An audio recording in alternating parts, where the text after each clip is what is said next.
रश्मि त्रिपाठी आपका अपने channel law fighters academy में स्वागत करती हूँ। दोस्तों, आज के सेशन में जो मैं केस लेके आई हूँ वह राजस्थान हाईकोर्ट का लेटेस्ट केस है।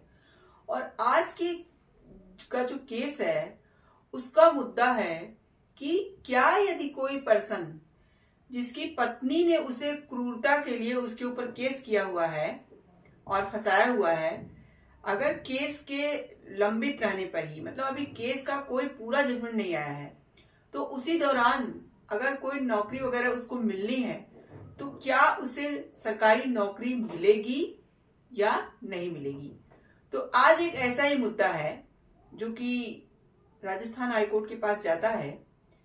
तो देखिए, यह बहुत इंपॉर्टेंट मुद्दा है।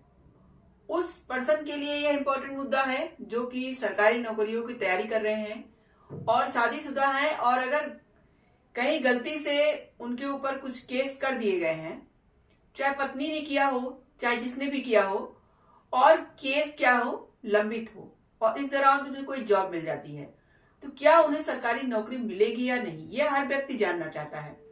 तो इसीलिए आज का सेशन बहुत ही इंपॉर्टेंट होने वाला है। इसलिए आप लोग पूरे सेशन को ध्यान से देखिए और राजस्थान हाईकोर्ट ने जो जजमेंट दिया उसको पूरा समझिए, तभी समझ में आएगा कि क्या होगा ऐसे जो है मामलों में। तो चलिए हम लोग अपना सेशन स्टार्ट करते हैं और इस केस को, इस मुद्दे को विस्तार से जानते हैं। जैसा कि जो केस रहता है, केस के फैक्ट कुछ यूं रहते हैं कि एक पर्सन थे जिन्होंने 2013 में जब एक वैकेंसी निकली थी लोअर डिवीजन क्लर्क के पद के लिए राजस्थान में, तो 2013 में वैकेंसी निकली और इन्होंने फॉर्म वगैरह डाला था, लेकिन उसका रिजल्ट आते आते 2022 लग गया। यानी 2022 में अंतिम परिणाम जारी हुआ और इनका चयन हो गया। लेकिन जब वेरिफिकेशन, जैसा हम लोग जानते हैं कि जब सब कुछ हो जाता है तो वेरिफिकेशन किया जाता है, तो जब वेरिफिकेशन हुआ तो पता चला कि इनके ऊपर इनकी पत्नी ने आईपीसी का सेक्शन 498A जो कि क्रूरता को बताता है, तो यह सेक्शन इनके ऊपर लगाया गया है और इसके लिए आरोप पत्र भी दाखिल कर दिया गया है। देखिए, जब जांच में यह बात पाई जाती है तो यहाँ पे इनको नौकरी देने से मना कर दिया जाता है। कहा जाता है कि 2019 के राज्य सरकार के परिपत्र के आधार पर, जो राज्य सरकार का सर्कुलर था उसके आधार पे आपको, परिपत्र के आधार पे आपको नौकरी नहीं दी जा सकती, तो इन्हें नियुक्ति पत्र नहीं दिया जाता। उसके बाद जब यह अपनी बात को आगे बढ़ाते हैं, याचिका वगैरह वहां पे डालते हैं, तो एक संगठन वगैरह बैठाया जाता है। तो वहां पे जो संगठन वगैरह बैठाया गया उन लोगों ने भी यही बात कही कि चूंकि इनके जो है आरोप पत्र को दाखिल कर दिया गया है, आरोप पत्र मतलब पूरा जांच वगैरह, चार्जशीट वगैरह इनकी दाखिल हो चुकी है, इसीलिए अब इनको नौकरी पे नहीं रखा जा सकता, नियुक्ति पत्र इनको नहीं दिया जा सकता। तब देखिए, तब ये अपनी याचिका लेकर के कहां जाते हैं, राजस्थान हाईकोर्ट जाते हैं। तो चलिए हम लोग जानते हैं कि कौन सा केस है और राजस्थान हाईकोर्ट में कौन से जज बैठे थे जो इस केस की सुनवाई कर रहे थे। जैसा कि इस केस का नाम था अमृतपाल वर्सेज राजस्थान राज्य और अन्य, और जस्टिस अरुण मोगा की एकल पीठ थी जो इस केस की सुनवाई कर रही थी। तो उन्होंने जब सारे मामलों को जाना और समझा, तो चलिए हम लोग देखते हैं कि उन्होंने क्या जजमेंट दिया। उन्होंने कहा कि याचिकाकर्ता केवल विचाराधीन व्यक्ति है, यानी कि उनका यहाँ पे ये कहना था, जस्टिस ने कहा कि याचिकाकर्ता केवल विचाराधीन व्यक्ति है। अभी मतलब उस पर जो भी आरोप लगाए गए हैं वो विचाराधीन है, यानी विचार में है, और मुकदमे के परिणाम के आधार पर उसका भाग्य अभी तय होना बाकी है। यहाँ पे कोर्ट ने कहा, देखिए, उसके ऊपर सिर्फ आरोप लगाए गए हैं और वह विचाराधीन व्यक्ति है, अभी विचार में है कि वह अपराधी होगा या नहीं होगा। और जैसा कि कोर्ट ने कहा कि मुकदमे के परिणाम के बाद ये बात पता चलेगी, उसका भाग्य अभी तय होना बाकी है कि वह दोषी है या निर्दोष है। इसके अलावा बाद के चरण में पति और पत्नी के बीच समझौते की संभावना से भी इनकार नहीं किया जा सकता। यहाँ पे कोर्ट ने कहा कि इस मामले में जैसा कि पति पत्नी का मामला है, तो हो सकता है कि कोर्ट में केस जब गया है तो हो सकता है कि दोनों के बीच समझौता करा दिया जाए। ऐसा होता है ऐसे केसों में।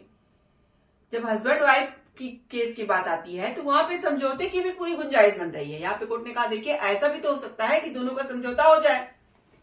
तो इस बात से हम इंकार नहीं कर सकते हैं कि ऐसा पॉसिबल है।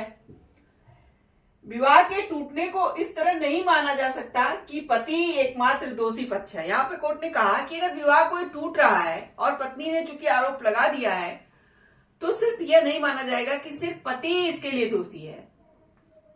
देखिए अभी तो सिर्फ बात यहाँ पे ये हुई है कि सिर्फ आरोप लगाए गए हैं। हो सकता है कि पति की गलती ना हो, आरोप ऐसे ही लगा दिए गए हों, तो कुछ भी हो सकता है। तो यहाँ कोर्ट ने कहा कि पति एकमात्र दोषी पक्ष है क्योंकि उसकी पत्नी ने उसके खिलाफ आपराधिक आरोप लगाने का विकल्प चुना है जो अभी साबित होना बाकी है। इसलिए यह नहीं कहा जा सकता कि वह व्यक्ति दोषी हो गया है। यानी कि उसकी पत्नी ने उसके ऊपर आरोप लगाया तो यह भी जरूरी नहीं है कि वही शादी टूटने का एकमात्र दोषी हो। और जब दोष लगाया गया है तो अभी तो मतलब साबित होना भी तो बाकी है। और आगे कोर्ट ने कहा अदालत ने प्रतिवादियों के इस दलील को भी खारिज कर दिया कि चूंकि आरोप पत्र दाखिल हो चुका है इसलिए याचिकाकर्ता नियुक्ति के लिए योग्य नहीं है। जैसा कि देखिए जब संगठन वगैरह बैठाया गया था तो वहां पे भी यही बात कही गई थी कि आरोप पत्र चूंकि दाखिल कर दिया गया है इसलिए व्यक्ति को नियुक्ति पत्र नहीं दिया सकता। तो इस बात को यहाँ पे कोर्ट ने क्या कर दिया, खारिज कर दिया। कहा यह बात सही नहीं है क्योंकि अभी उसकी दोष सिद्धि नहीं हुई है। हो सकता है वो निर्दोष हो, तो आप कैसे कह सकते हैं कि वह व्यक्ति दोषी होगा। और यहाँ पे कोर्ट देखिए एक बात और कोर्ट ने कहा कि जब विज्ञापन निकाला गया था उस टाइम तो उसके ऊपर कोई केस वगैरह नहीं किया गया था। अब वैकेंसी का रिजल्ट आने में काफी देर हो गया तो उसके ऊपर मतलब जो भी आरोप लगाए गए तो आरोप साबित भी अभी नहीं हुए हैं, अभी लंबित हैं। तो यहाँ पे नियुक्ति पत्र जो आप नहीं दे रहे हो तो यह सही नहीं होगा। और यहाँ पे राजस्थान हाईकोर्ट का एक केस का हवाला भी दिया गया और कहा गया इस केस में भी ऐसे ही केस था, उसमें भी कहा गया था कि कोई लंबित मुकदमा अगर है तो किसी व्यक्ति को आप सरकारी पद से इसलिए नहीं जो है हटा सकते हैं कि अभी उसके ऊपर मुकदमा चलाया गया है। अभी जब तक सिद्ध दोष नहीं हो जाता, जब तक वो व्यक्ति दोषी साबित नहीं हो जाता, तब तक आप जो है ऐसा नहीं कर सकते हैं। आगे कोर्ट ने कहा कि आईपीसी का सेक्शन 498A के तहत आरोपों के बावजूद याचिकाकर्ता को दोषी साबित होने तक निर्दोष माना जाता है। जैसा कि कोर्ट ने कहा कि भले इनके ऊपर आईपीसी का सेक्शन 498A लगाया गया है लेकिन इसके तहत आरोपों के बावजूद याचिकाकर्ता को दोषी साबित होने तक निर्दोष माना जाता है। भाई कोई व्यक्ति दोषी है या नहीं है बात तभी तो पता चलेगी जब तक पूरा उसका परिणाम ना आ जाए, जब तक पूरा जो है पता न चल जाए। तो यहाँ पे कोर्ट का यही कहना था कि अभी वो दोषी साबित ही नहीं हुआ है, तो आप कैसे उसे जो है इस बात के लिए मान सकते हैं कि हाँ वो दोषी ही है। कोर्ट ने पाया कि यह आदेश केवल लंबित आपराधिक आरोपों के आधार पर उसकी नियुक्ति पर अन्यायपूर्ण तरीके से रोक लगाता है। यहाँ पे कोर्ट ने कहा कि यह सिर्फ लंबित मुकदमे की बात है और इसके आधार पर आप किसी व्यक्ति की नियुक्ति ही नहीं दे रहे हो और उसकी नियुक्ति पर रोक लगाते हो तो यह अन्यायपूर्ण तरीके से रोक लगाना कहा जाएगा। देखिए आगे कोर्ट ने कहा कि यह संविधान के आर्टिकल 14 और 21 का उल्लंघन है क्योंकि व्यक्ति को कोई सुनवाई का अधिकार नहीं दिया गया। अब देखिए व्यक्ति को सुनवाई का अधिकार, अभी केस मतलब आरोप पत्र ही दाखिल किया गया है, बात आगे बढ़ी नहीं, व्यक्ति दोषी पाया गया नहीं पाया गया, अभी व्यक्ति को अपना पक्ष रखने का भी मोहलत नहीं दिया गया, तो फिर कैसे मान लें कि वह व्यक्ति मतलब दोषी है। तो वही कोर्ट ने कहा कि यहाँ आर्टिकल 40 जो कि समानता की बात करता है और आर्टिकल 21 जो कि सुनवाई के अधिकार की बात करता है, ये दोनों बातें यहाँ पे नहीं हो पा रही हैं। तो अगर उसके साथ इस तरह का कार्य किया जा रहा है तो आर्टिकल 14 और 21 के तहत याचिकाकर्ता के अधिकारों का यहाँ उल्लंघन हो रहा है जो कि सही नहीं होगा।